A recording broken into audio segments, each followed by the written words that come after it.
xusbiga kulmiye waa xusbigii guusha waa xusbiga Soomaalilayna xusbi beelaleeyin maaha laba beeloodna male beelina malaha waa Soomaalilayna oo dhan buu ka dhaxaya afarta dhanba waxa weeye waxaanu nahay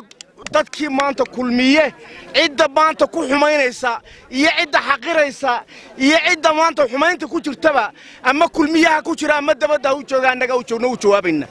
waxaanu leenahay waxaanu hadaan nahay beeli dhexe suldaankoodii aan ahay suldaan afka suldaanka ku hadlaya beelaha bari iyo galbeedba kalmadii ka soo baxday shirki burca lagu qabta xaal baanu ka bixinaynaa waa xusbi la wada leeyay waa xusbi aan cid lahayn waa xusbi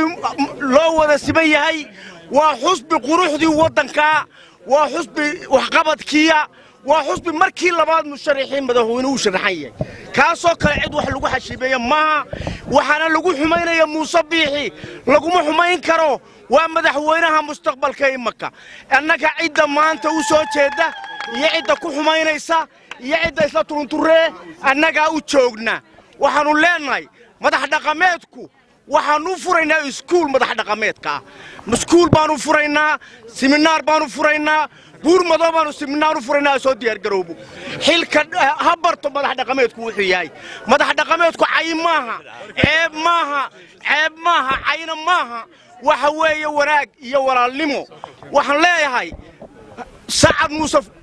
فرا بروريو كما هيستو نبات باي سيدان ولا اللي باي دونيان وحي دونيان مشرح باي لايين إلا دورتا باي دونيان